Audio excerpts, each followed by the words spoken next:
40 मुकाबले जीते हैं, 13 में हार का सामना करना पड़ा है और आप देख सकते हैं डिसिप्लिन पुणे चले जाती हैं आर्मी ट्रेनिंग सेंटर में प्रैक्टिस करने और ये बगल डूब बहुत अच्छे तरीके से करती है इनकी।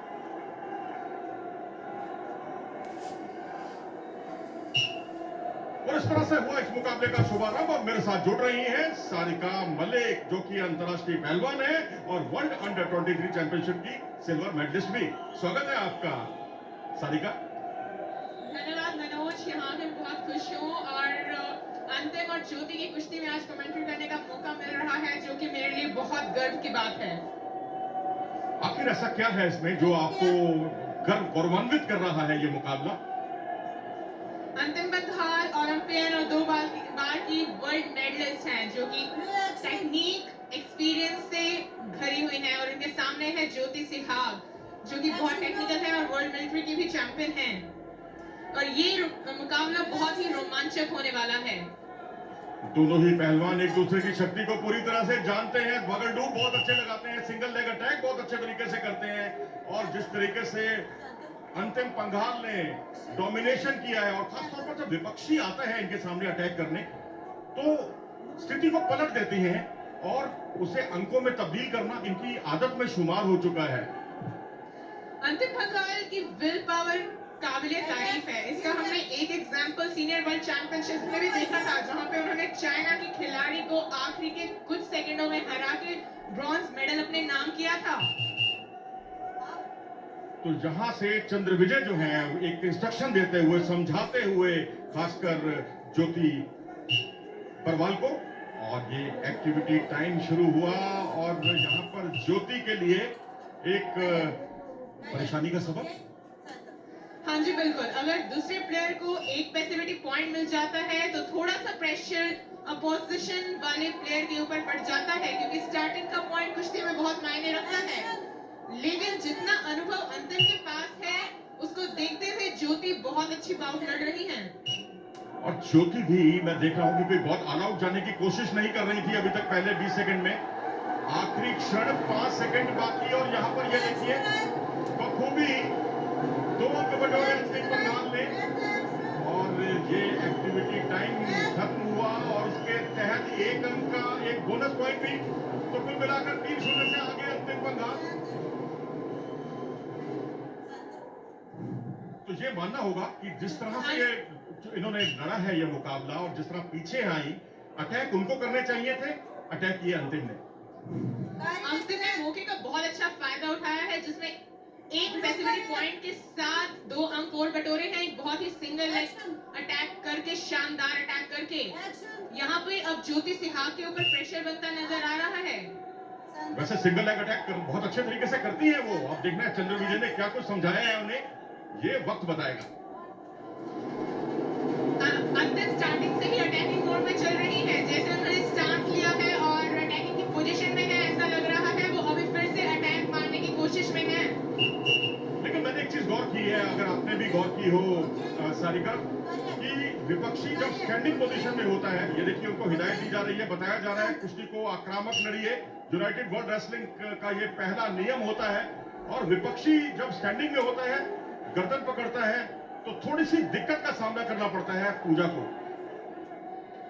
बिल्कुल, अंतिम खेमे पे से बहुत ही शानदार तरीके से पॉइंट स्कोर करती है, ऐसा हमने उनकी कई इंटरनेशनल बाउट्स में भी देखा है और बहुत ही अच्छी कुश्ती लड़ते हैं यहाँ पे अंतिम फुल डोमिनेंस दिखाते हुए। विपक्षी जब खेमे लगाता है तो उस समय ये घुटने नहीं उठा पाती, ये इनके लिए और एक परेशानी का सबब है। अंतिम मैं समझता हूं कि इन खामियों से जरूर वाकिफ होंगी और इस तरह से वो मध्यांतर अंतिम जैसे तेज तरार रेसलर को कि एक नहीं चलने दी, केवल 3-0 का स्कोर मेरे ख्याल से ज्योति के अच्छे रक्षण का परिचायक है। हाँ जी बिल्कुल, लेकिन ज्योति को इस राउंड में अटैकिंग चलना होगा अगर उन्हें कुश्ती अपने नाम करनी है तो। अगर अंतिम ऐसे ही चलती रही और कुश्ती जीत गई तो यूपी डोमिनेटर्स ये मुकाबला भी जीत जाएगा। जी हाँ, कैरीपट की खूबसूरती के साथ क्या इसे अंकों में तब्दील करने में कामयाब हो पाएंगी या एक बार फिर से डिफेंस का इम्तिहान ज्योति का, और उसमें कारगर भी रही है एक बार फिर से। आपको याद होगा, आपने तो कुश्ती वो भी देखी थी अहमदाबाद में जो नेशनल हुआ था, वो भी फाइनल मुकाबला इन्हीं दोनों के बीच में आयोजित किया गया था। वो भी एक बहुत शानदार कुश्ती थी जिसमें ज्योति सिहाग ने ही शानदार डिफेंस किया था, लेकिन उस वक्त भी अंतिम ने कुश्ती अपने नाम की थी।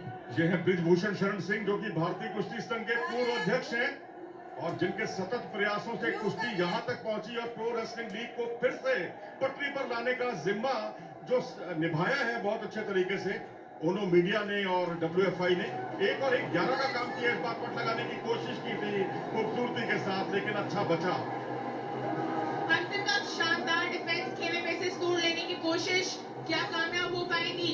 और ये 2 पॉइंट लेने के लिए कोशिश कर रही है, झोली की ट्राई करते हुए अंतिम पंघाल।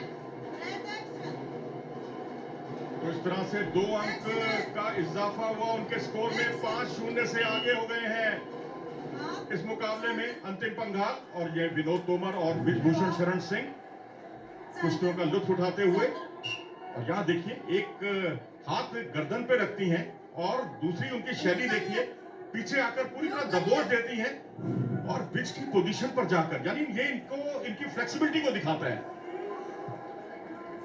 ज्योति के ऊपर प्रेशर बनता नजर आ रहा है और अंतिम उन्हें कहीं से भी मौका नहीं दे रही है अटैक करने का। अंतिम अपने एक्सपीरियंस का बखूबी परिचय दे रही है और ये एक बार फिर से अंतिम स्कोर करने की कोशिश कर रही है, फिर से सेम अटैक और ये फिर से झोली की ट्राई और ये पीछे आने में कामयाब। फिर से 2 पॉइंट अंतिम के नाम। जी हाँ, चाहे लेग अटैक हो, चाहे झोली दाव का प्रयास हो, 7-0 से आगे। और इस तरह से ये पावर मिनट शुरू और यहाँ पर 1 अंक लेने पर मिलेंगे 2 अंक। और अब ये ज्योति के लिए बहुत सुनहरा मौका है। क्या ज्योति यहाँ पर अटैक करेंगी, क्योंकि attack is the best defence.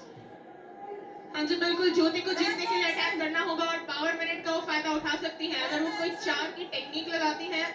Brijbhushan Sharan Singh भारतीय कुश्ती संघ के पूर्व अध्यक्ष और साथ में विनोद तोमर, इनकी जुगलबंदी ने काफी कुछ भारतीय कुश्ती की दशा और दिशा में सुधार किया। और ये दर्शाता है कि आज जो कुश्ती है इस मुकाम पर पहुंची है जहां से अंतिम निकली, अमन सहरावत निकली। यहां देखिए, गर्दन में दबोचा उन्होंने और ये एक सुनहरा मौका था, लेकिन ऊपर जो कूहनी रखी हुई है उन्होंने, दोनों विकल्प रखती, यानी प्लान ए पर भी काम करती है, प्लान बी पर भी काम करती है। और ये बाइक बॉल का खतरा मंडराता हुआ क्या उनको ऑस्ट्रेलिया की छत दिखाने के लिए मजबूर करेगी आखिरी क्षणों में।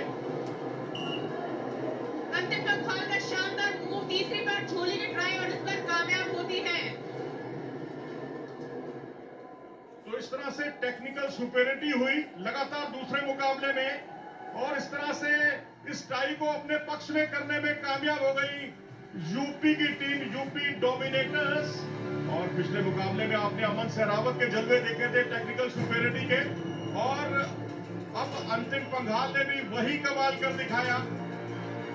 तो आप देख सकते हैं कि जिस तरह से मुकाबले चले हैं, उन्होंने रोमांच